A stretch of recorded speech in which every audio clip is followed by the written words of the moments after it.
أعوذ بالله من الشيطان الرجيم بسم الله الرحمن الرحيم قل لا أسألكم عليه أجرا إلا المودة في القربى صدق الله ومولانا وبلغنا رسوله النبي الكريم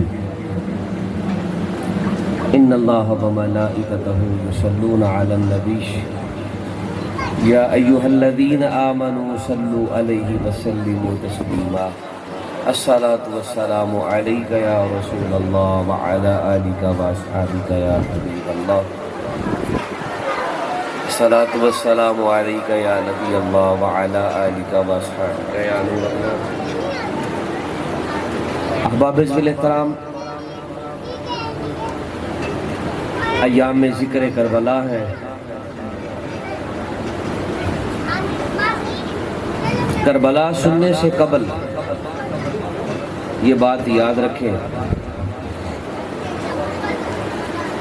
اس کے دو مرحلے ہیں. پہلا مرحلہ یہ ہے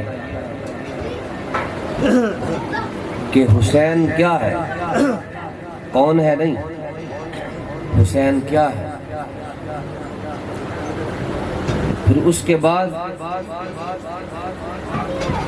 صحرائے کربلا میں جو حسین کے ساتھ ہوا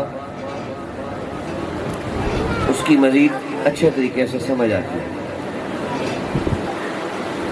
حسین جناب رسالت مآب سید الانبیاء علیہ الصلوۃ والتسلیم کے قلب مبارک کے چین کا نام ہے. حضور جان عالم شفیع امت صلی اللہ علیہ وسلم کی آنکھوں کے نور کا نام ہے. حسین حضرت جناب سردار انبیاء فخر الرسل صلی اللہ علیہ وآلہ وسلم کی عنایات کا، بخششوں کا، عطاؤں کا،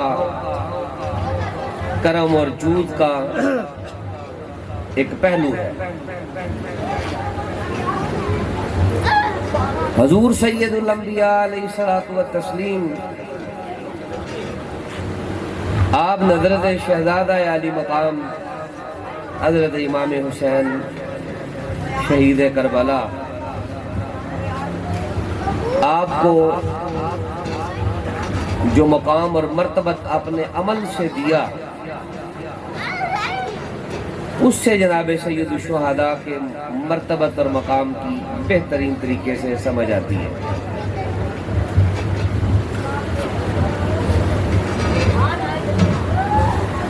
حضرت جناب رسالت مآب صلی اللہ علیہ وآلہ وسلم کا اپنی نماز کو طویل کرنا جناب حسین پاک کے لیے آپ کے مقام اور مرتبے کی نشاندہی کرتا ہے. حضرت جناب سید الشہداء امام عالی مقام کے لیے حضور سید عالم صلی اللہ علیہ وسلم کا اپنے شہیدوں کو طول دینا، یہ بھی آپ کے مقام اور آپ کے مرتبت کو واضح کرتا ہے. اور جمعۃ المبارک کے خطبے کے درمیان کی جو واجب اور فرض عبادت ہے اس کو موقوف کر کے آقا کریم جان عالم صلی اللہ علیہ وسلم کا حضرت جناب حسین پاک کو ممبر مبارک پر لانا اور خطبے کو موقوف کرنا اور اپنی گود میں بٹھانا اور لوگوں کو نصیحت کرنا، یہ بھی حضرت جناب سید الشہداء کے مقام کو واضح کرتا ہے کہ حسین کیا ہے. حضور سید عالم نور مجسم صلی اللہ علیہ وسلم آپ کی حدیث پاک ہے، آقا علیہ الصلوۃ والتسلیم نے ارشاد فرمایا الحمدللہ الذی جعل الحکمت فی اہل بیتی، جعل الحکمت اہل بیتی. خدا کا کروڑ شکر ہے کہ جس نے ہم اہل بیت کو حکمت بنا دیا، ہم اہل بیت کو حکمت بنا دیا. اب یہ میں آپ کو بتا رہا ہوں حضرت جناب حسین پاک کیا ہے. حضور سید عالم نور مجسم صلی اللہ علیہ وآلہ وسلم حضرت جناب امام حسن مجتبیٰ کو کشتی لڑنے کا طریقہ سکھاتے ہیں، اور جبریل امین آقا دو جہاں رحمت للعالمین کے شہزادے جناب حسین پاک کو کشتی لڑنے کا وہ طریقہ اور فن سکھاتے ہیں۔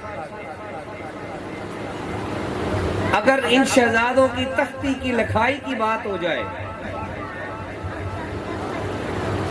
تو ان کے خاطر اقدس کو توڑا نہیں جاتا، اور اگر کبھی جناب حسین آقا کریم جان عالم صلی اللہ علیہ وسلم سے آہو کے بچے کا مطالبہ کر لیں تو اللہ کریم بذریعہ وحی ہرن کے بچے کو حضور جناب رسالت مآب علیہ السلام کی بارگاہ اقدس میں جناب حسین پاک کے خاطر و مدارت کے لیے بھیج دیتا ہے۔ جناب سید الشہداء وہ ہستی ہیں، یہ میں آپ کو ذخیرہ حدیث کا پورا نچوڑ آپ کے سامنے پیش کر رہا ہوں، حدیث نہیں پڑھ رہا، اس کا نچوڑ آپ کو پیش کرتا چلا جا رہا ہوں۔ حضرت جناب حسین ماں کی گود میں ہے تو جب آپ کے رونے کی آواز آتی ہے تو جناب سید عالم صلی اللہ علیہ وسلم فرماتے ہیں، اے میری شہزادی میرے حسین کو رلایا نہ کر۔ حسین کا رونا کوئی عام بات نہیں۔ حضرت جناب رسالت مآب صلی اللہ علیہ وآلہ وسلم جس حسین کو اپنے سینہ اقدس پر سلاتے ہیں، ایک آدھ دفعہ نہیں ہزاروں بار، وہ حسین جو سینہ علم نشرہ پہ سوتے ہیں، وہ حسین کے جن کو کھیلتے ہوئے جناب رسالت مآب دیکھتے ہیں۔ اور یہ بات یاد رکھیے، ان باتوں کا وزن اس طریقے سے بن جاتا ہے کہ نبی کا کوئی بھی کام اس کی خواہش نفس سے نہیں ہوتا، نبی کا ہر فعل عبادت ہوتا ہے، نبی کا ہر فعل امر الہی ہوتا ہے، نبی کا ہر فعل وحی الہی ہوتا ہے، نبی کا کوئی بھی فعل خواہش نہیں ہوتا۔ جس طرح ہماری خواہش ہوتی ہے، ہماری فطرت ہوتی ہے، ہم اپنی فطرت کے ہاتھوں مجبور ہو کے اپنی اولاد سے محبت کرتے ہیں، نبی کی ذات میں یہ باتیں عیب ہوتی ہیں۔ نبی جو بھی کرتا ہے وہ امر الہی سے کرتا ہے، اور جناب سیدہ کائنات مخدومہ کائنات آپ کے صحن مبارک میں رسالت مآب صلی اللہ علیہ وسلم بار بار حضرت جناب حسن اور جناب حسین کو ہنستا کھیلتا مسکراتا دیکھتے، اور یہ وہ ہستی ہیں، یہ وہ دروازہ ہے، یہ وہ خاندان ہے، یہ وہ گھر ہے جس گھر کے دروازے پر سید الانبیاء صلی اللہ علیہ وآلہ وسلم ہر روز کھڑے ہو کر 6 ماہ تک آیت تطہیر کی تلاوت فرماتے رہے۔ 6 ماہ تک مسلسل آیت تطہیر جن کے دروازے پر پڑھی گئی، اور پڑھنے والے بھی رسالت مآب ہیں۔ اس گھر کے مکینوں کا نام حسن و حسین ہے، اور اس گھر کے مکینوں کا نام علی و فاطمہ ہے۔ احباب احترام، حضور سید العالمین صلی اللہ علیہ وآلہ وسلم نے ارشاد فرمایا کہ علی سے، فاطمہ سے، حسن سے، حسین سے مومن اور متقی محبت کرتا ہے، اور جو بندہ مومن بھی نہ ہو، متقی بھی نہ ہو، وہ ان سے محبت نہیں کرتا۔ اور فرمایا دوسرا پہلو ہوتا ہے بغض کا، اور جو بغض رکھتے ہیں ان سے، ان کی کیفیت کیا ہے؟ فرمایا کہ ہر بدبخت اور منافق ان سے بغض رکھے گا۔ اگر آپ نے مولویت کے پردے میں چھپے ہوئے منافق دیکھنے ہیں تو ان کو دیکھ لیں کہ جو اس گھرانے سے بغض رکھتے ہیں۔ اب بغض کا بڑے طریقوں سے اظہار ہوتا ہے، اب یہ سیدھی سیدھی گالی نہیں دے سکتے، لیکن یہ اپنے بغض کا اظہار بڑے طریقوں سے کرتے ہیں۔ بہرحال حضور سید عالم صلی اللہ علیہ وسلم، حضرت امام حسن کون ہے؟ جناب حسین کون ہے؟ حسین کیا ہے؟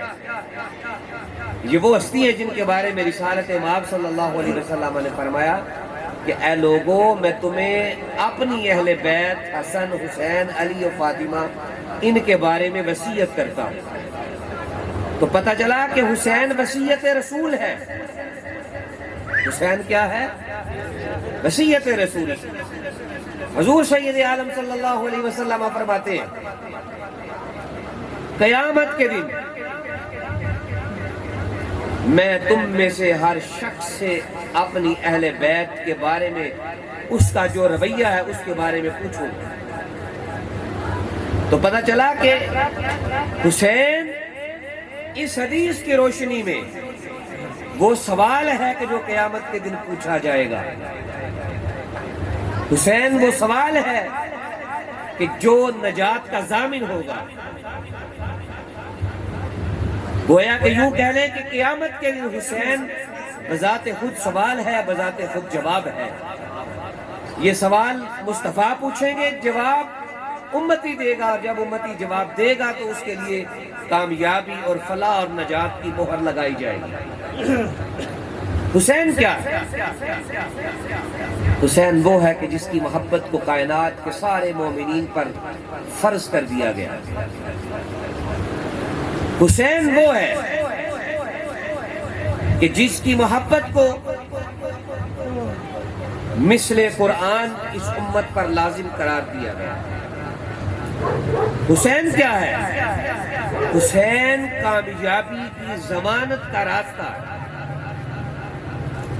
اب یہ ساری باتیں آپ جوڑتے چلے جائیں، اگرچہ اب اس وقت ان ساری باتوں کے جوڑنے کی پوزیشن میں نہیں ہے، لیکن احباب احترام، جناب حسین شہید کربلا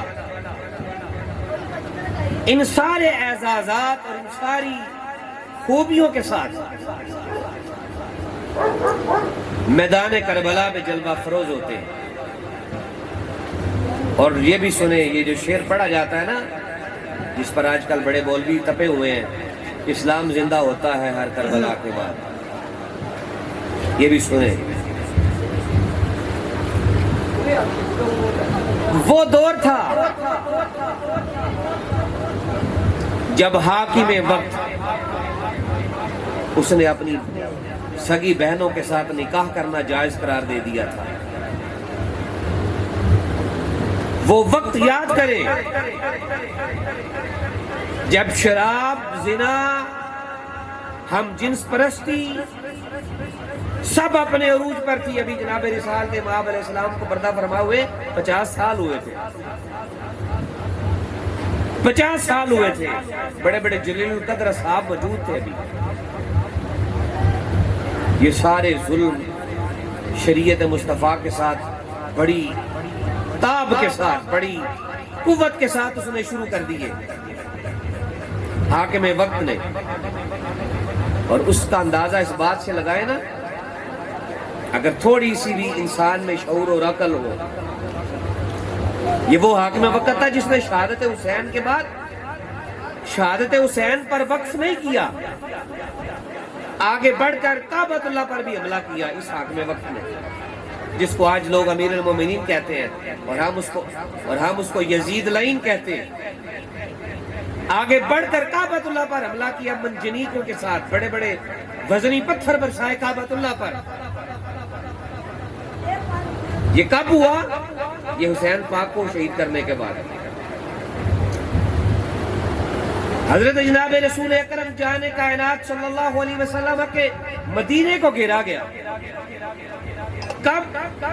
سید الشہداء کی شہادت کے بعد۔ یہ منظر جوڑتے چلے جائیں نا، یا تو یہ اپنے باپ کا کردار بتانا نہیں چاہتے لوگوں کو، اگر یہ کردار بتائیں گے تو لوگوں کو سمجھ آئے گی کہ کربلا کے بعد اسلام زندہ کیسے ہوا ہے۔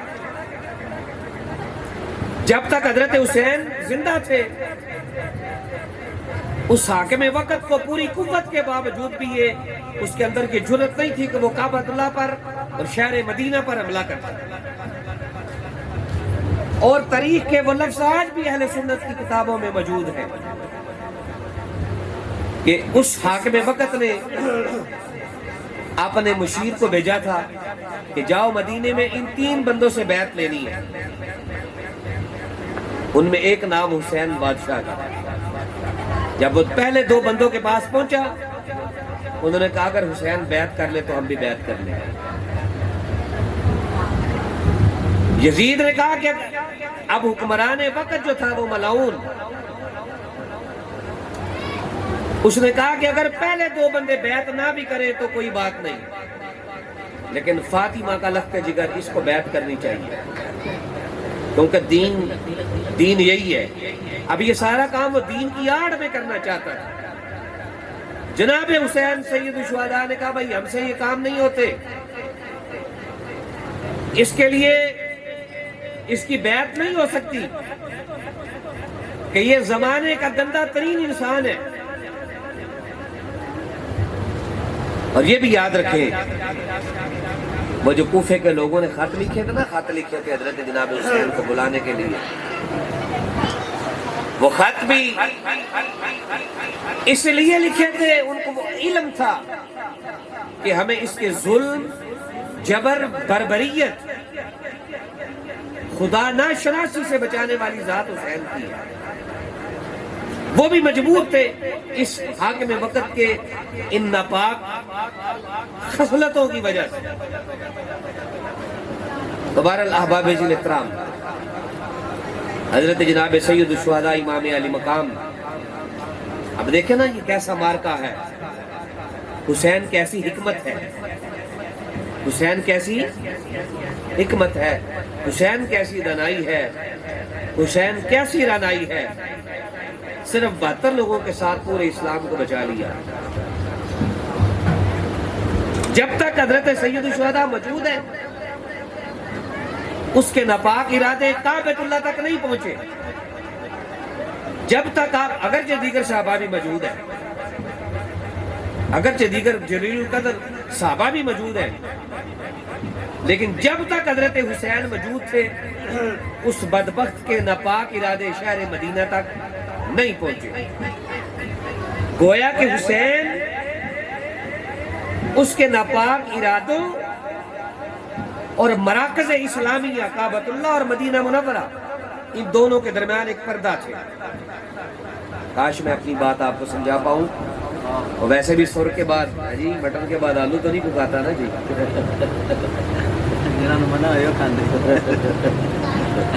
ہاں جی جی سمجھ گئے نا جی، یہ تو اب شاہ جی نے آلو ہی رکھا ہوا ہے تو یہ اب تقریر تو نہیں بنتی تھی۔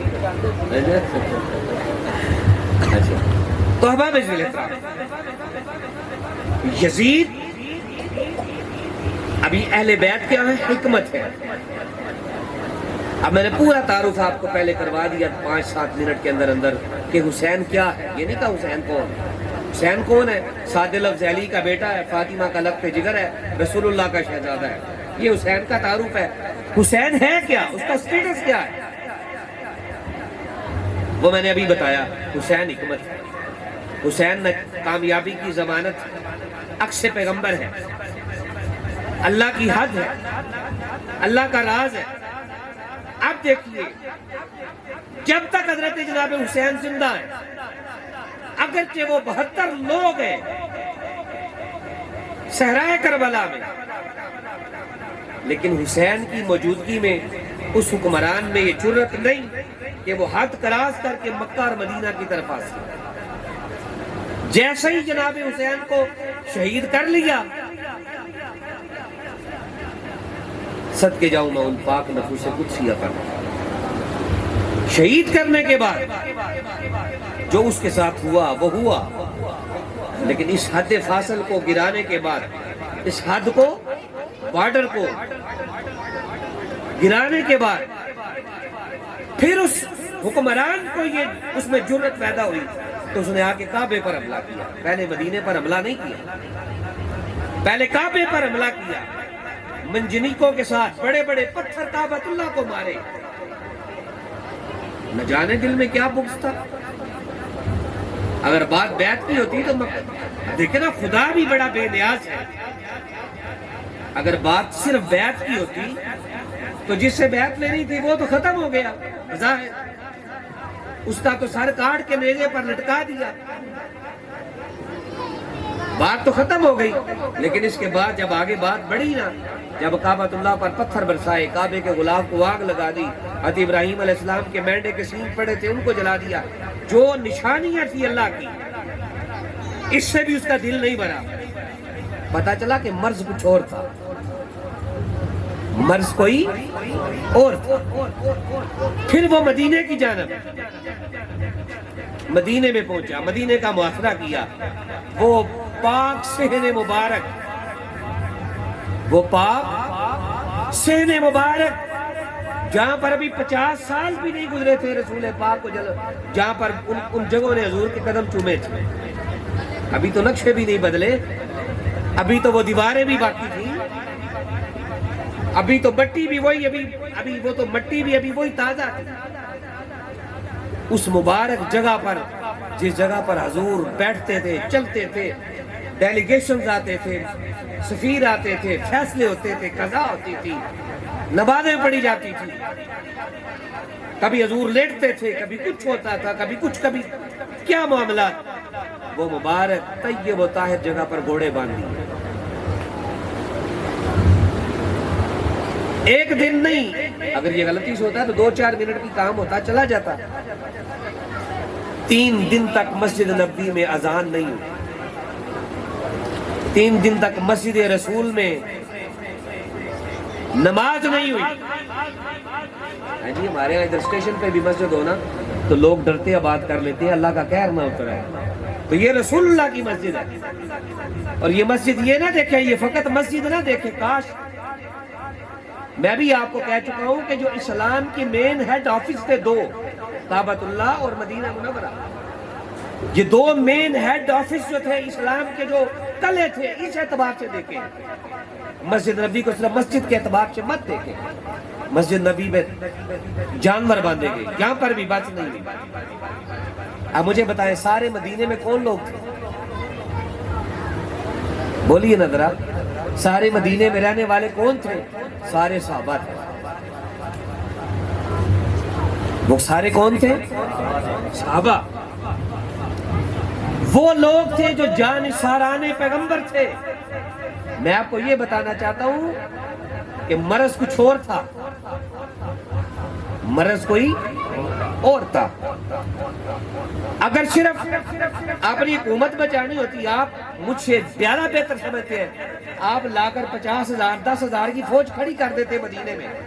یہ تو مدینہ وہ ہے جہاں پر تو لوگ لڑتے ہی نہیں ہیں، جہاں پر لوگ لڑتے ہی نہیں. یہ تو رسول پاک کا شہر ہے، ہمیں مارنا ہے تو باہر میں جا کر مار دو، ذبح کر دو، یہاں پر گند نہ ڈالنا.